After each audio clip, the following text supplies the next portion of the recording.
wouldn't call myself a very active person, but I do enjoy working out and running every now and then, to stay in somewhat good shape. My friend Jay and I usually work out and run together, as Jay is always in shape and kind of trains me, if you will. Jay and I would often run late at night in my neighborhood since most of it is well lit, and I live in a decent area. However, we stopped running in my neighborhood 2 months ago after this happened.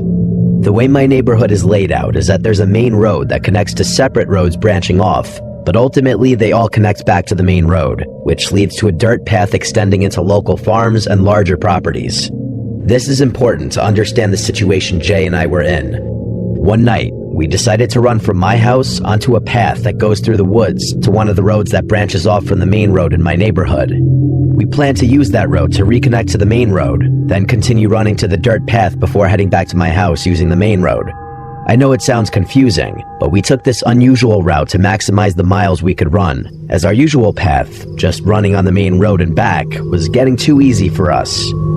The run started as usual, with Jay and me running from my house to the path, talking about high school drama as we ran. However, we soon began to hear footsteps behind us. At first, we didn't think much of it since the path we were running on was frequently used, and we often saw other runners or people using it to cross from one area to another in the neighborhood. But as we continued, the footsteps remained behind us, mirroring our speed. When we picked up the pace and ran quickly, the footsteps followed suit. When we slowed down to a jog or walk for a moment, so did they. At this point, Jay and I were obviously a bit nervous and freaked out, but we were almost to the well-lit road. When we finally exited the path onto the road, we looked back and saw no one behind us. We both exchanged the same what the f*** look and decided it was probably just another runner trying to keep their distance from us. We continued onto the side road that led to the main road of my neighborhood and followed the main road all the way to where it turned into the dirt path. At this point, we were both still feeling good and decided to push on, running further down the dirt path. However, unlike the main road, this path had no streetlights and was lined with trees, creating an ominous atmosphere at night. Jay and I ran about a mile down this road before deciding to turn back. As we turned, I caught a glimpse of a dark figure quickly darting into the trees on the left side of the road.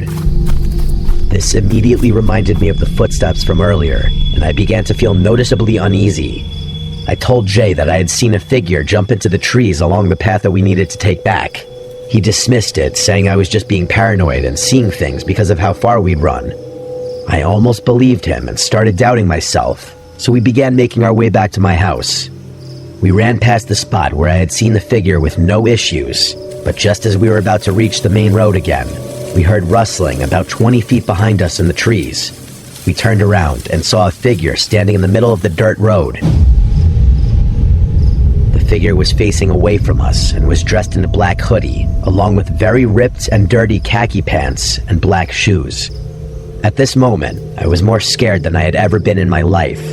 It felt like my heart was going to fly out of my chest. It was beating that hard. Jay looked at me, then back at the figure, and said, "What the hell are you doing?" But stopped mid-sentence when we both heard the person start laughing. It was an awful, cackling, cringe-inducing laugh. Then, as we stood frozen, the person turned to look at us, still laughing, before suddenly stopping. Now, he just stared at us with a glare that still haunts me to this day. His wide eyes and pale face burned into my memory. Jay and I exchanged one last look before running faster than we had ever run in our lives, sprinting the entire 2 miles back to my house. As we ran, we heard that terrible laugh again behind us, which only made us run faster. When we finally got back to my house, I threw up, then rushed inside through the back door, locking every entrance and shutting my garage doors. We sat there panting, still processing what had just happened, and swore never to run in my neighborhood at night again. If you're a night runner, always stay in well-lit areas and bring a friend, just to be safe.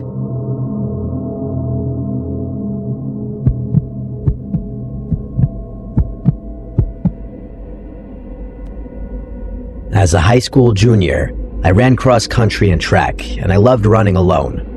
I wasn't the fastest on my team, but I had endurance and could lose myself in the rhythm of my feet hitting the ground. A woman in a quiet rural neighborhood near a forest preserve had hired me to run her hyperactive puppy, Izzy. She'd pay me $10 per run. It seemed like an easy gig. Izzy needed the exercise, and I got a little extra money while training. The area had scattered houses, abandoned farms, a cemetery, and the remnants of a disbanded cult commune. My parents had always warned me about running alone in secluded areas, but I figured I was fast enough to outrun anything dangerous. That changed one evening. It was just before dusk when I took Izzy out for a longer run. The setting sun cast a deep orange glow over the treetops, but shadows stretched across the road, making everything feel darker than it should have been. The only sounds were my breathing, Izzy's panting, and the rhythmic thud of my running shoes against the pavement. Occasionally, a bird would flutter in the trees or a distant dog would bark, but otherwise it was eerily quiet. The farther I ran, the quieter it got, as if the world was slowly emptying itself of sound. About 2 miles in, we reached a stretch of road flanked by thick forest on both sides. That's when Izzy suddenly stopped. Her ears perked, and she stared into the woods, completely still. A low whimper escaped her throat. I followed her gaze. At first, I saw nothing but the dense trees, branches swaying slightly in the breeze. But then, between 2 trunks, a man's face peeked out from behind a tree. He was short, maybe in his 30s, wearing a hat pulled low over his face, a thick jacket despite the mild weather, and gloves. His eyes were locked on me, unblinking. His stillness unnerved me, but I told myself he was probably just a hiker or a hunter. Still, something about the way he stood, like half-hidden, watching silently, it sent a chill down my spine. His presence felt off, like he wasn't just some guy passing through, but something wrong, something that shouldn't have been there at all. I gave him a polite nod, trying to appear unfazed, and I started to jog again. My heart was beating a little faster now, and not from the run. A few steps later, Izzy stopped again, her body rigid, tail between her legs. My stomach dropped as I turned back. The man had moved closer. He wasn't behind the tree anymore. He was standing right at the tree line, just feet from the road, still staring. His head was tilted slightly now, as if studying me. A sickening realization crept in. He wanted me to know he had moved. He wanted me to notice. I felt something cold slip down my spine. My body was instinctively preparing to run, but I forced myself to stay calm. Maybe he was just some weirdo trying to mess with me. Maybe if I ignored him, he'd get bored. I kept running, trying to stay composed, glancing over my shoulder every few steps. At first, I thought he was gone. The woods looked empty again. But then, just as I turned forward, I caught movement in my peripheral vision. I turned back, and he was sprinting toward me. He had a butcher cleaver. A choked scream got caught in my throat as pure, unfiltered terror exploded through my body. I didn't think, I just ran. Adrenaline shot through me like electricity, and I pushed myself harder than I ever had in a race. My breath came in ragged gasps, Izzy struggling to keep up, her leash jerking in my grip as we tore down the road. I had never known fear like this before. A kind of fear that exists deep in the bones. A kind that tells you you're gonna die if you slow down. I glanced back only once. He was still chasing me. His face was twisted in pure rage, his mouth slightly open as if growling. The gleam of the blade catching the last rays of sunlight. He wasn't just running. He was running erratically, his arms flailing in unnatural motions, his legs moving almost too fast, like something that wasn't used to running at all. That's when I realized he wasn't breathing. I could hear my own frantic gasps. I could hear Izzy panting. I could even hear the distant rustling of the trees, but not him. His footsteps thundered behind me, his pace matching mine, but there was no sound of breath, just that awful silence beneath the pounding of his boots. I reached a neighborhood and sprinted between the houses, zigzagging through yards hoping to lose him. My vision was blurring. My legs were screaming, but I couldn't stop. I darted behind a shed with Izzy. Finally, when I was sure we had put enough distance between us, I pressed myself against the rough wooden wall, gripping my knees, gasping for breath. Silence. I swallowed hard, my heartbeat still hammering in my ears. Slowly, I turned my head. At the top of the hill, he stood, watching. The cleaver dangled from his hand, his chest rising and falling as if he had just stopped running too, but he wasn't chasing anymore. He was just standing there, staring. We locked eyes. His face had no emotion now, no rage, just that blank, unsettling gaze, as if he had simply lost interest. A minute passed, and then another. A car's headlights appeared in the distance, beams cutting through the dark, and just like that, he turned and walked back into the woods. No hesitation, no hurry, just gone. I didn't move for a long time. When I finally did, I took the longest route back to the woman's house, sneaking through the yard so I wouldn't be visible on the main road. My hand shook as I took my payment, acting like nothing had happened. I didn't tell her. I didn't tell my parents. I knew if I did, they would never let me run alone again. I don't know who he was. I don't know if he was part of the old cult, a drifter, or something else entirely. But I do know one thing. I never ran in that direction again.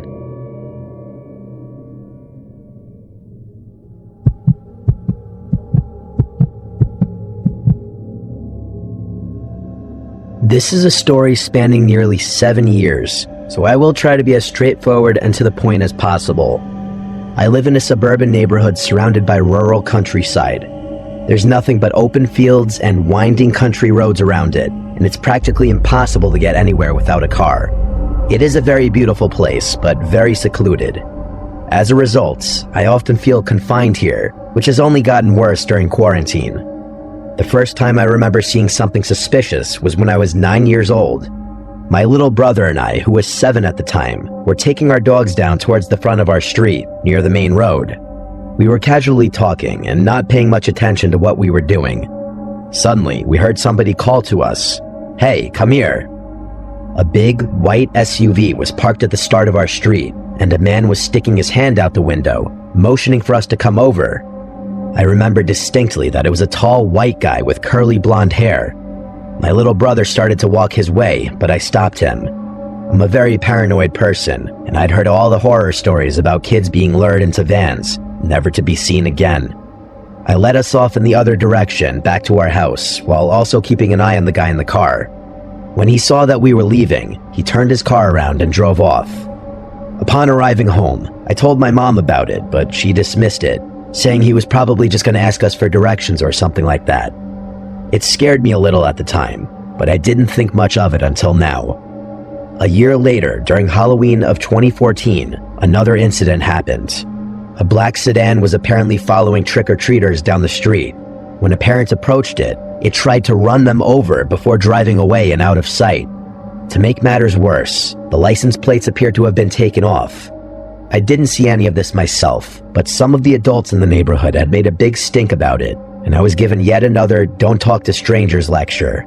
People were especially sensitive about this kind of thing at the time, since the murder of Hannah Graham had recently taken place in my area. Fast forward another 4 years to summer break in 2018. Some neighbors of ours were out of town on vacation, and they asked me if I could pet sit for them while they were away. I had to go by 3 times a day to let their dog out, once in the morning around 8 a.m., once in the afternoon after lunch, and once in the evening at 9. Their house sits to the right of our neighborhood, off the main road. To get there from my house, I can go to the end of my street and take a right, or I can cut through the woods and into their backyard. Going through the woods is faster, but the brush is very dense and the trees are close together, so I usually would just go along the street. One night, wrapped up in a session of COD with my friends, I forgot to let the dog out. When I remembered, it was past 10, and I rushed over, worried that he might pee on the floor inside. It was pitch black out, and I couldn't see anything but the beam of my flashlight and the glowing stars in the sky. Luckily, the dog had been able to hold it, so I let him out as usual. After he went, I brought him back in and was prepared to leave again when I looked out the window and saw a black sedan parked next to the driveway. This made me uncomfortable since I was pretty sure it wasn't there when I first showed up at the house. There were no other houses nearby, and I knew for a fact that the owners weren't coming back for another few days. After debating what I should do for a few minutes, I finally decided to go back and cut through the woods. I did so, and got back without issue. To play it safe, I cut through the woods for the rest of my time pet sitting, but I never saw the black car again. Now, these occurrences alone would not be enough to merit a story, but it's what happened recently that really terrifies me and makes me question whether these events might actually be connected. I run for the track team at my school, and since quarantine had prevented us from having practice, I go running every day on the roads around my house. My street isn't very long, so I often run off the main road and other connecting ones. For the first few months, everything was going fine. I would jog around for an hour, taking in the scenery and exploring the various different country lanes. But about a month ago, I was running back home on the main road when I noticed that a car seemed to be following me. I always run on the left side of the road, going towards traffic. This is so that if a car comes up behind me on a blind curve or in an area with low visibility, it won't hit me from behind where I can't see. The car, coincidentally a large white SUV, was on the other side of the road, going about the same speed I was jogging. This was especially odd because there aren't many cars on that road, and you can go much faster than on a busy one. Unsure of its intentions, I turned down a small side street with a cul-de-sac at the end. It didn't follow, so I ran down to the circle and went back home. However, the next day, it followed me again. This time, I saw it sitting at the start of a driveway, and it pulled out after me once I passed it. Like the day before, it followed me for about a mile before I turned down the same street, where it promptly drove off. This continued. Every day for a 10-day period, it followed me. At first, I thought that it might be going somewhere on a schedule that just happened to coincide with my runs. To test this theory, I decided to run an hour later than I usually did. The first day I tried this, it wasn't there. The next day, though, I was disturbed to see that it was once again following right behind me. This definitely unnerved me, but I was hesitant to tell my parents because I was worried they'd forbid me from running. Furthermore, it hadn't attempted to do anything yet, so I decided I could put up with it as long as I was careful and watched it closely. On the 11th day of being followed, I turned down the side street to see a black sedan sitting at the end. At first, I thought nothing of it. There were a few houses on the street, and it likely belonged to somebody who lived there. But as I began to get closer, I noticed something odd. Underneath the car, barely visible, was the silhouette of a person. They barely fit and were huddled on the far side to avoid being seen. I immediately got chills and ran off in the other direction, looking over my shoulder to make sure they stayed put. To make matters worse, I saw that white SUV, which usually drove away, was sitting at the top of the street, penning me in. I was feeling panicky now, and decided that I preferred the evil I knew to the one that I didn't, so I picked up the pace and tried to sprint by the SUV. When I was within a few feet of it, a man jumped out and ran after me. I easily outpaced him, and thank God that my months of training had paid off. When it became clear he couldn't catch me, he yelled at me to come back and said he just wanted to talk. I responded with 2 fingers, if you catch my drift, and I sprinted the remaining mile back to my house. I finally broke down and told my mom, who got me on the phone with the police. Sadly though, since I didn't get a license plate, there wasn't much they could do. They promised that they would look into it, but as far as I can tell, nothing has been done. These experiences have haunted me for the past couple of weeks, and with all my spare time, I've had a lot of time to contemplate the situation. After connecting the dots, it's clear to me that these men have been trying for multiple years to kidnap a child from our street. There are quite a lot of children in my neighborhood, which explains why they frequent it so often. It worries me that somebody less cautious than myself might find themselves in a similar situation and fall prey to these predators. I still have nightmares about the man who chased me down the street. He was very tall with blonde curls, the same man who tried to abduct me when I was 9 years old.